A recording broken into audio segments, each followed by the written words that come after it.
Hey everyone, it's Book of Catherine, and I am here to talk to you about India. India and doing business in India, and how that's tied into America and the United Nations Sustainable Development 17 Agencies and Goals for 2030. What's the importance of the year 2030 and businesses? Well, if you've heard in America about AOC's Green Deal or the Progressive Green Deal, that's exactly what Agenda 2030 is. That's why they say the world's going to end in 12 years. That's because in 12 years, it's the year 2030. And university students around the world absolutely understand what that means in 12 years because university systems are teaching the curriculum of the United Nations Sustainable Development Goals. I will show you just a moment. So, for example, here, as you can see here, getting started with the SDGs in universities. So this one is the publication for Australia's universities. That's why the Green New Deal puts all of these into play. And if you're wondering what this is, what the Sustainable Development Goals is, I'll show you that. In businesses, you need to know about this because, of course, you're being lobbied for this. So these are the Sustainable Development Goals. And they say goals, but in reality, they have 17 agencies. If you look under the UN, they have 17 different government agencies. And the agencies work, for example, if you look at education, which I believe is number 4, right, quality education, they use the government agency of UNESCO, and UNESCO governs universities and public schools worldwide, even private universities. And what they do is they raise these people up on these 17 different agencies and those values. That's why they don't know the values of that's why they hate the Constitution, because they're being taught the Sustainable Development Goals curriculum. And that's 17 different agencies and what the UN writes out. Now, who writes these out? We've gone over that before. If you look up the climate change agenda, if you look up climate change conferences by the United Nations, you will find multiple conferences every single year where tons and thousands of lawyers get around from the richest people in the world. They come together and they make up these curriculums and constitutions every single year. For example, they started the he versus she movement, the he for she movement, gender equality movement, transgender movement. They do all of that, including, the climate change. They don't just address climate change at these climate change conferences. And what's important about businesses in India to realize is that Agenda 2030 targets India. If you look at the world map for these Sustainable Development Goals, it is right here, you will notice that India has the most activity. These are the Sustainable Development Goals they are using to target each country. So if you look over here, they are using a big red dot, and that means number 1. Number 1 is poverty. Well, who is pushing the poverty button? In here, it's the progressives. Look at all my research. Look at all these tabs for research. I researched so much for you guys. All right, so that is what they're pushing. Like if you listen to Bernie Sanders, he's always pushing poverty. But look at over in India. Look at how many Sustainable Development Goals they're using in India. And what they're doing with businesses in America right now, if you noticed over the Obama years, they pushed a lot of these Sustainable Development Goals. All of these things, for example, the health, number 3, I believe, number 3 is good health. When they wrote out the goals for number 3, our Obamacare was actually the United Nations, almost the entire Constitution, word for word. That's why they were surprised when Obamacare got passed. They're like, how did they write this in 3 months? That's because it was already written. The United Nations had already written it out and it was ready to go. So he was able to get in office and submit something right away. And that's the way it happened with a lot of those policies. And people think, it's Soros or somebody, or it's the left, or it's the Democrats who wrote these things, and it's not. We now know it's these Sustainable Development Goals written by unelected wealthy leaders from around the world that really, really attacks one thing, and that is private businesses. If you watch the United Nations and things like the private land settlement, the United Nations has been attacking private wealth and private businesses and bringing it under the head of the UN. For example, the EU is an absolute creation of the United Nations. If you go through their terminology, what they've been writing all the way since 76 in the beginning, they held the very first climate change conferences. And they brought the idea of the EU to Europe, and now it's the United States of Europe, and it's become more and more socialist. And if you read the tainted source, you find out that that was actually, the Nazis were National Socialists, and they actually called for, if you watch, there's a reason they call it Hitler's Youth. What Hitler did in the very early 1920s is he started speaking to the youth just like they're doing now, just like the Sustainable Development Goals do now. And they say we need to bring around economic justice for everyone. That's how he, went after the youth. And then by 1935 and 1940, they had completely come up underneath it. And then what Hitler called for was then a spreading out of economic goals and tools in Europe, and then to go on to the world. And what the UN did is they just allowed those goals for the world to start being worked out on the world stage. That's why there are 17 government agencies now, and all of these agencies follow the same economic tools of socialism that Hitler outlined. And it wasn't just Hitler. Hitler was funded by I.G. Farben, who's now Bayer, and Monsanto and people like that. It was a big, big chemical agency. That's who did the gas in the gas chambers. And so the work, when they talk about concentration camps, there were work camps, and they all worked for I.G. Farben, this huge 1% globalist cartel.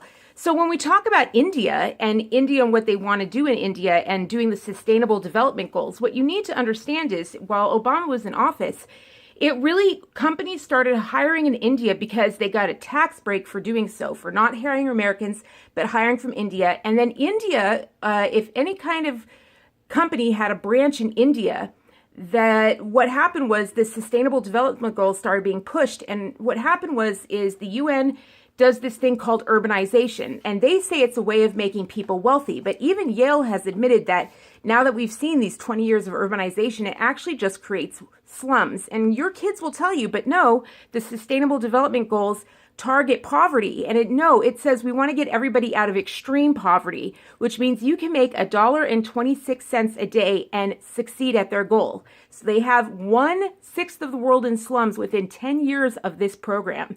They did it from 1992 to 2002. They had 1/6 of the world in slums. And now it's estimated that a half of the world is in slums because of this urbanization movement. And what you need to understand with India is that India is the next. They did urbanization across South America. Then they did the urbanization through the World Bank in China. Now they're targeting India. And so companies are being pushed by all their Indian branches. We have cheap labor. We have cheap labor. And what I want you to understand, doing business in India is not just cheap labor. You have to understand what you're funding. So the reason why the U.S. is so wealthy is because of the ability to keep your profits. If you make money, you can keep your profits. You can make profits, you can go out and sell your own product and make profits, and you're allowed to keep it. If you look into UN Sustainable Development Goals or climate change goals, they say they're out to ruin that capitalist system. Their entire goal is to get into no private lands. If you look at their land settlement in 1972 or 1976, they said it was a social injustice for anyone to own a private asset, which means if you own land, that is social injustice. The social good should overcome the individual's right to own that private land. That's why you notice progressives like Bernie Sanders and AOC attacking private businesses, but never publicly owned businesses. They never attack state government businesses. For example, the United States Post Office ran people like slaves for Amazon, just slave workers, people losing weight, getting injuries on the job, having to take over each other's shifts. If you listen to the workers who had to work for the post office, it sounds no different than a slave plantation. People were losing weight, they were getting injuries, they couldn't do their own shift, so they had to help each other out just out of being good people. It was absolutely horrendous to just cover how much, but Amazon wasn't paying anything. We know that now. Amazon, because it's with China, we know that now. Because it's with China, they got all their shipping paid for free under a United Nations agreement that America would pay the shipping for all products shipped from a third world developing country. Well, now China has more billionaires than America, like 10 times the billionaires of America. They are definitely introduced a little bit of capitalism to only those in the Chinese Communist Party. And so that little bit of section has a ton of wealth. So it's a developing country with 50% of its people living under poverty rates.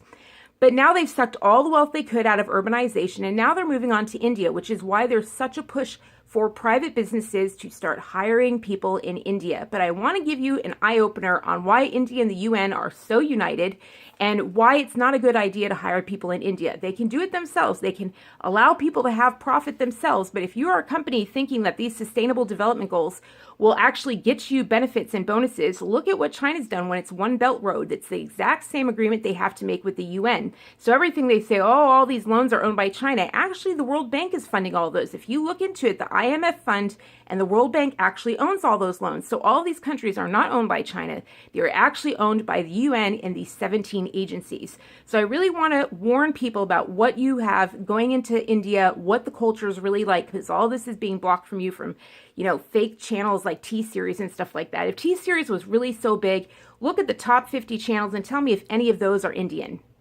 Oh, gee, none of them are. So where is T-Series and why is it coming up? Because they are pushing India. I'll show you. Even IBM is in on it. Every globalist corporation, just like IG Farben, every 1%er is involved in putting their money into these socially, sound investments. But it's really when they say, oh, are you being socially sensitive, it actually rates them according to the UN's 17 Sustainable Development Constitutions, these agencies' constitutions, and they rate them against that. Well, none of those have freedom of man as an actual, it's never mentioned in there. They don't want men to be free. They don't allow freedom of thought. They don't allow freedom of profit. None of those things are allowed in there. And those are all the things necessary for a wealthy society to develop. And you need to be aware of that, companies. As Ghana has a Sustainable Development Council, as they pay off all of these politicians to say, here, do our sustainable development goals and we'll give you a loan. What they're doing is they're uniting with another government. And that government is the UN. It's a socialist government. And they use companies to do it. And they take those companies' private wealth. So you will watch, just as you go into China and China says, you cannot work in our country without giving us an ownership at stake in your country. So is the UN doing that. They're saying you can't get a loan from us from the World Bank unless we get an ownership stake in your company, which means you lose profits. And the best way to make profits and the best way to grow a country is for private citizens to have private wealth and private growth. And they're killing America and they're killing these countries that value freedom by stretching us into countries that don't value freedom. India has one of the worst human rights records, and I'm going to go over that with you. Let's see. All right, here's IBM's plan, the urban effect. This is basically the urbanization plan that the UN has used in all the other countries in China. This is the urbanization plan. They're using it in Africa as well. And see how they have all these little goals. They have by 2021, which was Agenda 21, by 2025, 2015, 2021. I posted this on Twitter. Cities in 20 years. And so what they want to do is they want to get rid of cars, and they're growing each of these cities. Do you see each of those cities? They have targeted cities for growth. And what they're doing is they're using all the business entities in India to sell to other Western countries and their companies and their CEOs and saying, look, India's cheap labor. But the global 1% actually have a plan for India. If you look at China, they did the same thing, and now China is a downturn. There's only a limited amount.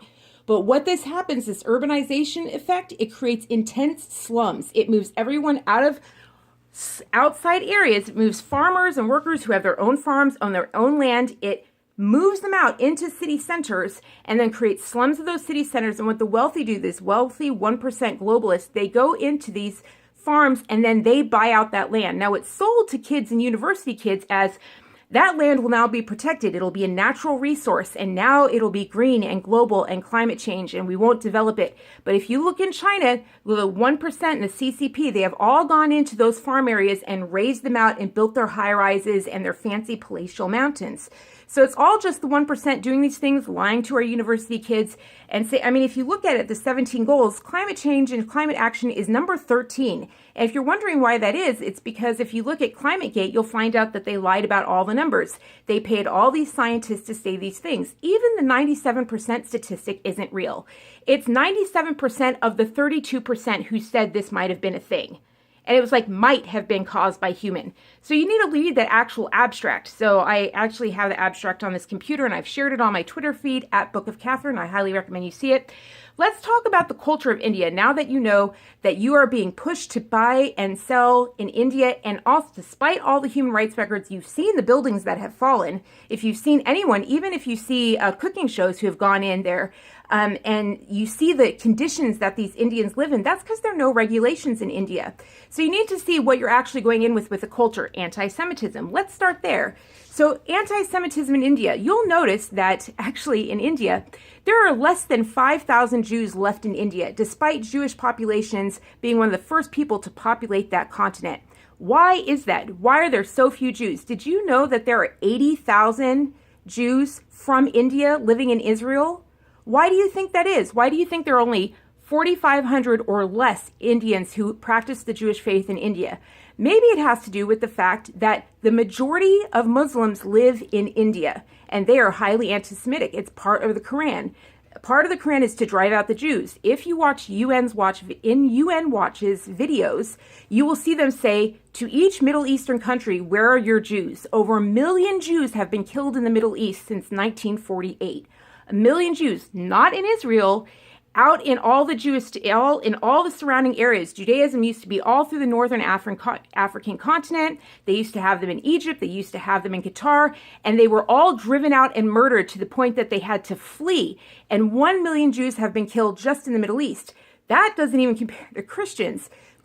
India has now entered the top 10 of extreme hate crimes. That means death, burning businesses to the ground. Entire villages of Christians have been burned to the ground. It's not just happening in Africa where Islam is, it's also happening in India. But if you look at these villages that have burned to the ground, but for Christians and for Jews, it's not just Islam. You look at the Middle East, everyone says the Middle East is where Islam is the big population. No, Pew Research shows that the majority of Muslims, who basically are Christians, like if there's the Bible and there's Christianity, then you call them Christians. So if there's Islam in the Quran and you practice it, you're a Muslim. It's not an ethnic thing. It's an actual name of a faith. So the majority of Muslims do not live in the Middle East. The majority of Muslims live in India, and both Islam and Hinduism hate Jews. They hate Jews and they hate Christians, both religions. And if you look into it, you'll find out that the RSS, when it came up, it was a Hindu nationalist. It was like Hinduism should be the national identity. It came up in the early 1900s, and they really got into Mein Kampf. Mein Kampf, Hitler's bestseller, they loved it because it was anti-Semitic. And now it's been a bestseller in India for years. So when you get involved with India, you're getting involved in a highly anti-Semitic country. So to the point that their prime minister has a long history with the RSS, a long, dirty history with the RSS, a highly anti-Semitic, and they don't go around like this. In the Middle East, you see them running around like this with the Heil Hitler, because the Middle East actually worked with Hitler in World War II. They were a partner. Well, in India, they do this, which is just a different thing. It's like Hindu, but like death to the Jews. That's it. They have actual militant groups for that, for Hindu nationalism. And they don't just burn Jews to the ground. They also, to the point where there's less than 4,500, despite 80,000 living in Israel. That means they're not just fleeing the Middle East and Northern Africa. They're also fleeing India. It's really terrifying. 98% of all Jews live in either America, because we have freedom of religion, or Israel. That's terrifying. Israel's the only state in the entire Northern African continent that has a democracy. Something to really be aware of. That's why there's so much anti-Israel hate, because the UN is so socialist. They don't want a democracy. They don't want the people to have the vote. They feel they know what's best for the people, but really it's best for the 1% and their lawyers that do these little high-level meetings at these climate change conventions. So be aware of the RSS and that the Prime Minister has a long history with it. Be aware of Mein Kampf, that it's been a bestseller in India for years. Be aware of dowry deaths, both Islam and Hinduism. Hinduism, which is 80% of the religions in India, and then Muslim faith, which I believe is 19% of the religions in India. Those both still sell off their brides. Women do not have a choice of who to marry. They don't. You'll find all these lovely SDGs of equality in India. That's not what's actually happening. Dowry deaths have actually gone up. Why? Because urbanization has been happening. People have getting poorer and poorer, and in order to get money, they have to marry a girl, they get a dowry for it, and then if they get poor again, they burn that bride, they put them near a cooking stove, they set them on fire, and then boom, they buy another bride. They get another bride and they get money. When you get a girl, you get their dowry, right? And that happens in Hinduism and in the Muslim faith, in Islam.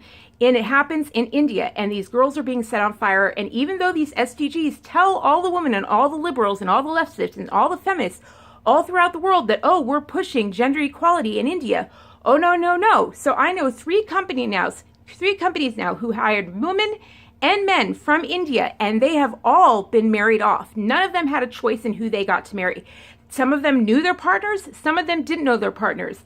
Absolutely none of them, from what I've seen, absolutely none of them are treated well by their husbands. And why would they? They just got money for them. They got a good match. They got good money. They got a great dowry.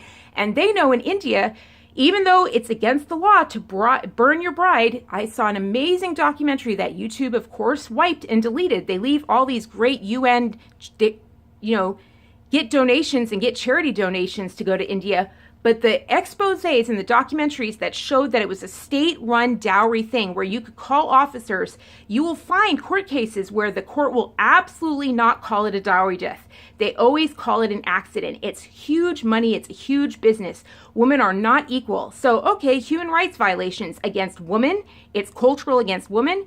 It's cultural against anti-Semitism, and it kills Christians. So they have a history of genocide, horrific human rights abuses that are going up. They just entered the top 10 for Christian deaths, extreme hate crimes, and they're going up in dowry deaths. And this is all being wrapped up to, hey, let's just do urbanization like they did in China, creating even more slums. If you don't want to support this, you can't do business in India. You have to say no to the 17 Sustainable Development Goals. Remember, the UN is highly, highly anti-Semitic. That's why Germany is leading the UN at this point and the EU at this point. That's why anti-Semitism is on the rise in Europe. That's why Jewish numbers have gone down in Europe. That's why when all the Syrian refugees moved to Sweden, Malba, all these places where used to be Jewish populations, they had to flee. They no longer live there because of everyone talks about the crimes against women in Europe, but they're not talking about the crimes against Jews.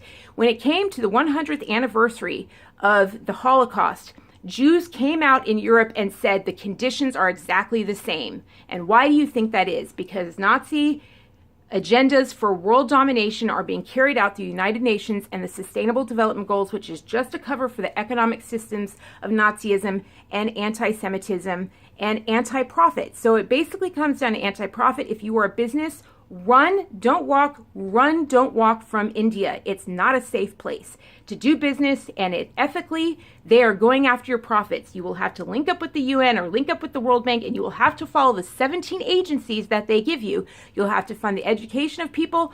That's why none of the India education systems teach the Holocaust anymore. Every single university under the Sustainable Development Goals, none of them teach the Holocaust anymore.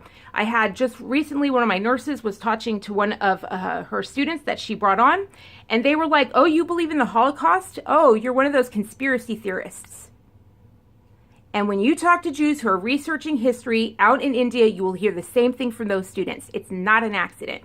So think again, if you're thinking about working with India, I wouldn't recommend it. I would work with people who support human rights. And right now, the only country that's really supporting human rights are the regulations here in the US that actually say that you can't overwork workers, you can't put poor chemicals on them, et cetera, et cetera. And it's amazing to me that the people who want human rights, the progressives that say that, well, actually, progressives don't talk about human rights, do they? You never hear them talk about freedom of man, freedom to have your own profit, to make your own money. You never hear about wealth and prosperity except for, give them the $15 an hour. Well, look at every place $15. They did a congressional study when Bernie Sanders was in Congress, and they said millions of jobs would be lost if we did a national $15 minimum wage. It kills off and it increases automation. Look at New York. I believe Reason TV or John Stossel did an actual expose on what happened in New York when lobbyists bought all these paid crowds on demand people and said, oh, we want a minimum wage. And all the workers lost their jobs. All the car washes switched to automation. Same thing happened in Seattle. All the small businesses closed. Same thing. Every place it's happened, tent cities have grown and workers have lost their jobs. And now they have to break the law in order to do work. People say they miss the time when we used to have people walk down the aisles in movie theaters and hand popcorns. They used to walk around and sell you the popcorn in the aisle. Yeah, that's when there wasn't a minimum wage. So they could pay those people $5 an hour and not get away with it. A place is able to pay workers so many more workers. Customer service goes up if you don't have a minimum wage. And every one of those workers can choose to work that job or choose not to work that job. And students used to go out and get jobs and they don't anymore. It's really, really sad because there used to be lower paying jobs. My first job was $5 an hour. It was great. I learned so much about being on the job and I was employed very, very young. $5 an hour was huge to me.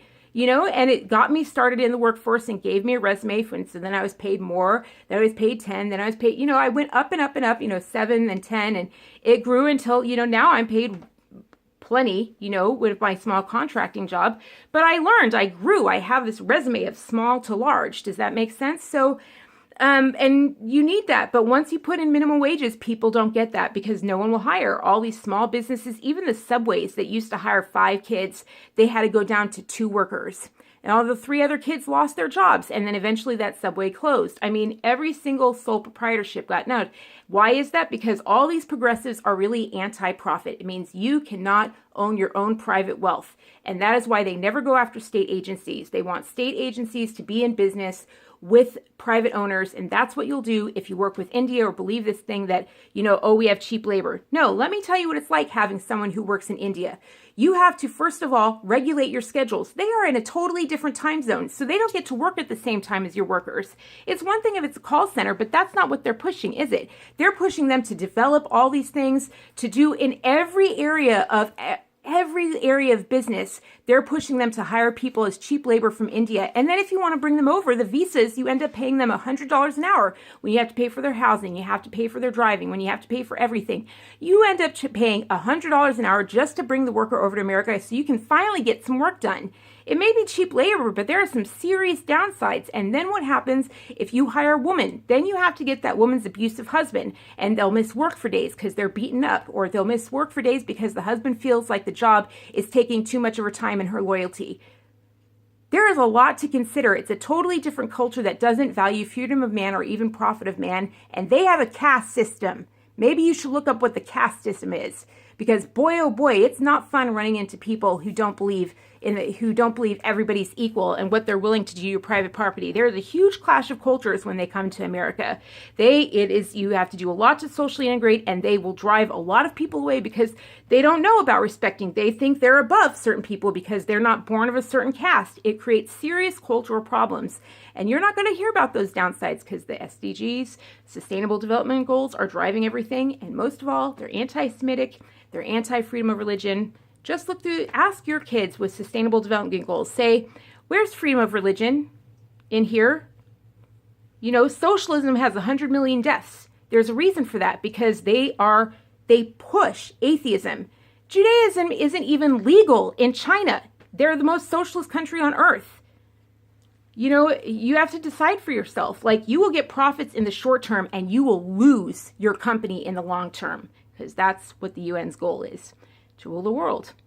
And they do as long as you're involved with them and involved with their agenda. All right, that's a lot of info. I know, go ahead and look at these videos here. I'll include some about, why the UN's behind the No Borders thing, and then maybe some kitty videos here so you can enjoy that. I love you guys so much. I hope you're doing well. And yeah, I haven't been well in a while, so I was just like, I gotta get this out. I hope it helps. Watch it a few times or slow it down for yourself, and you can hear me at a slower rate since I talk really fast this time. But I love you so much, and I know you needed the information. I know you love it. And follow my Twitter because I give a lot more detail on there. A lot of people will have heard of this back in December and January because I wrote about it. So I gave a lot of detail on it. So, all right, love you guys so much. Bye.